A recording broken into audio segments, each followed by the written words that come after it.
na aula de hoje sobre aqueles conteúdos que estão apontados para você no seu material, no capítulo 3, tá bom? No capítulo 3, onde fala sobre o custo de capital. Então, veja lá, né? Muitos têm uma facilidade para matemática, para fórmulas, né? Muitos têm essa capacidade de trabalhar com números e com estruturas matemáticas, com equações, e outros nem tanto. Então, quando a gente começa a fazer a análise de financeira com uma equação que tem muita letrinha diferente, tem gente que olha assim e fala Jesus amado, ou então chama o seu preferido aí, né, na metafísica para poder dar um apoio para você, né? Ou você dá aquele desespero e considera que pode esquecer tudo isso, que é muito complicado. Vou dizer para você, respira, viu? Respira aí, respira. Presta atenção, não é um bicho de 7 cabeças, não tem nada de complexo, não tem nada de difícil, não tem nada de horrível, não tem nada de terrível, nada disso, tá bom? Então, assim, o material nosso é para você poder entender que isso tudo tem aplicabilidade plena no mercado financeiro e no dia a dia. Então, como você está assistindo a nossa aula pela internet, está online, daqui a pouquinho eu vou lhe dar uma tarefinha, tá bom? Então, fique esperto aí, fique esperto, né? Uma tarefinha bem tranquila para você, junto comigo, na hora, procurar e a gente trabalhar em cima disso, entendeu? A gente vai fazer isso junto aqui, tá bom? Bom, quando a gente fala sobre a custo de capital, o custo de capital tem vinculação exatamente com uma série de variáveis que estão no mercado, tá bom? Então, essa função, essa equação gigantesca que tem no seu material, ela é uma equação tradicional no mercado financeiro. Então, assim, quando você começa a olhar esse monte de letrinhas, você fala assim, mas o que é esse daí tudo? É que essa notação, né, essa forma de identificar os elementos de uma fórmula é internacional, tá bom? Então, você estudou isso aqui no Brasil e você, ao evoluir um pouco mais, eventualmente ir para fora do Brasil por qualquer motivo para estudo e trabalho, você vai ver que as equações são as mesmas, com zero variação, tá? Então, CAE vem de custo de capital próprio. Esse E é o próprio, tá bom? Esse E significa que é próprio, enquanto que é da empresa, né? É do enterprise, da empresa, certo? E o K vem de custo de capital, tá? É o capital, nosso custo interno. Então, a resposta que nós vamos achar vai ser, a partir disso, o custo de capital. E quais são os elementos que nos ajudam a descobrir qual é o custo de capital? O primeiro deles nós temos aí, certo? É o RF. Esse RF vem do inglês risk free, quer dizer, livre de risco. Não existe nenhum investimento livre de risco. Livre de risco, não existe.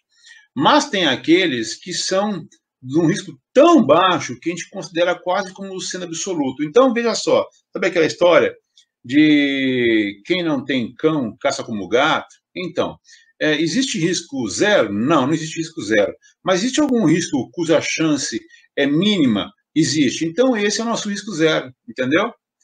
No Brasil, você vai ter isso muito próximo quando a gente fala de títulos públicos, compreende? Então, a pergunta que se faz é, qual seria no Brasil a remuneração equivalente a um risco zero, por exemplo? Seria títulos públicos, ou poupança, alguém podia falar. Poupança não é mentira também, poupança é até verdade. Apesar que a poupança está passando uns mal bocados com a nossa Selic tão baixa, não é verdade? Mas, assim, a poupança renderia hoje ao ano em torno de 1,5%. E 1,5% com uma inflação de 1,7% significa que a nossa poupança esse ano vai ter um rendimento negativo, ou seja, prejuízo bravo para quem insistir nesse meio de reserva de valor. Bom, aí, você está me acompanhando? RF é um investimento que a gente pode considerar como sendo qual é a taxa que este investimento nos dá e que ele tem um risco considerado como sendo zero. Seria, portanto, no Brasil, aquilo que nós temos investimentos, por exemplo, no título público Tesouro Direto, certo? Então, Tesouro Direto seria uma forma de você mensurar essa forma de retorno com o que a gente chama de risco zero. Tá me entendendo? Beleza? Tudo bem até aqui? Na sequência, nossa fórmula fala assim, ó, mais, aí vem uma letrinha grega ali. E essa letrinha grega é beta, coeficiente beta, tá bom? Coeficiente beta. Então, faça um esforço agora aí. Procure, vá no site de procura, né, Google, por exemplo, e coloque assim, Vale do Rio Doce, ok? Que é aquela companhia Vale do Rio Doce, ok? Vale do Rio Doce, coloque beta, a letrinha beta, escreva beta, B-E-T-A, beta, ok?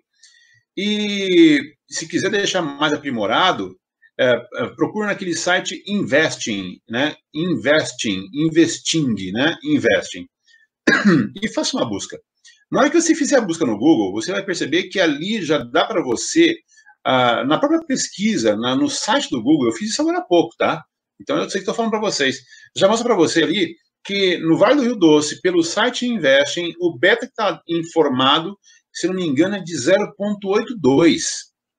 0,82. O que significa isso? Se você leu o seu livro, você vai saber que qualquer coeficiente beta abaixo de 1 significa que a companhia tem uma posição privilegiada em relação ao mercado, que o risco dela em relação ao mercado que ela opera é menor. Então imagine que se uma companhia fosse nada de arroz com feijão, fosse nem tanto ao mar, nem tanta terra, fosse assim, meia boca, seria um beta de 1, que nem ajuda nem atrapalha. Com um beta de 0,82, se me falar a memória, significa o quê? Que o risco da companhia é menor que 1. Portanto, o risco dela é menor. E assim, se o risco dela é menor, isso vai ter um resultado sobre o custo de capital dessa companhia. Isso é bem interessante. Vai juntando os pedaços da sua cabeça, tá bom? Se o risco fosse maior, aí essa companhia, comparado a outras do mesmo segmento, seria pior. Compreendeu? Quer um exemplo de novo? Procura, da mesma maneira, OGX.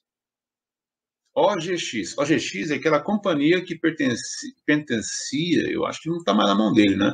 Não sei. Ao Ike Batista, né? Ike Batista, OGX. Procura OGX, beta, e no Investing, no site da Investing. Aí você olha lá.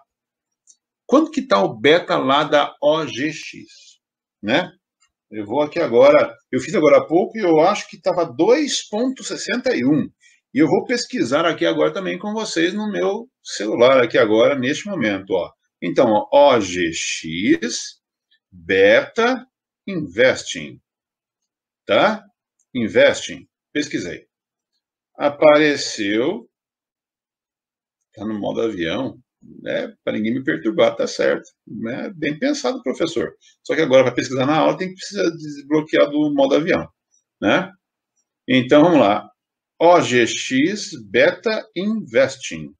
Investing. E eu achei que agora, eu tenho o aplicativo do Investing no meu celular, né? E, que bonitinho, olha só isso. Beta da Investing, eu tenho quanto?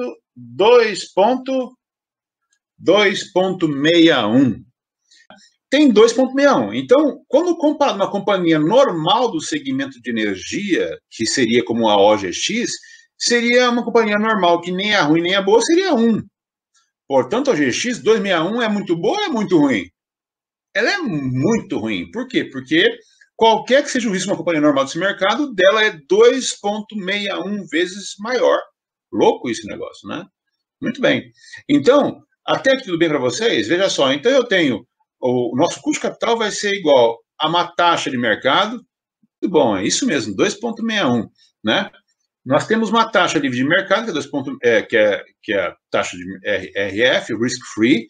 Eu tenho o beta de uma companhia, que no caso, se for uma companhia A, B ou C, isso está publicado na internet, tem de monte por aí. Então eu sei quanto que é essa companhia. E agora eu tenho o tal do RM. RM é o quê? RM é a taxa esperada naquele portfólio de mercado. Daniel, que conversa louca que é essa? É assim, ó. Eu tenho uma taxa que eu, investidor, então imagine, eu sou dono do capital, você é dono do capital. Eu tenho um portfólio de investimentos, não tem? Meu dinheiro está parado ou está rendendo? Está rendendo. A pergunta é, está rendendo quanto? Quanto é que meu portfólio de rendimentos está rendendo? Está rendendo 25% ao ano, 20% ao ano, num ano bom rende 30%.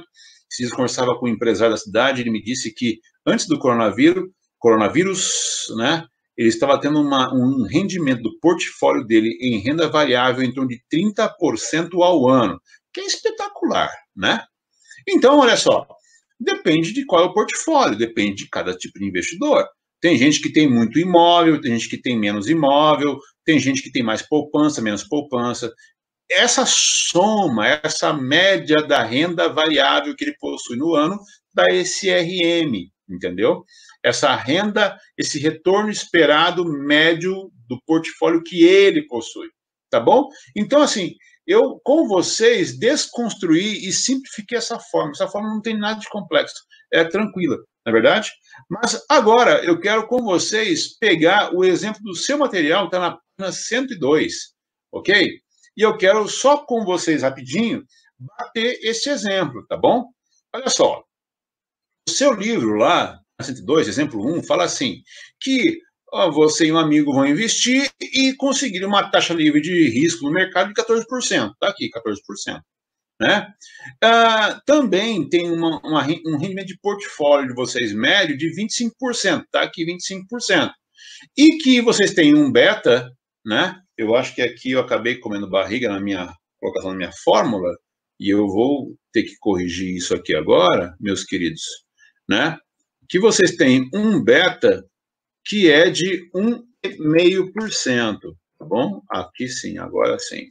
Né? Desculpa, de 1,5%, não 1,5%. 1,5%, tá bom? 1,5%, é 8%, isso mesmo. 1,5%.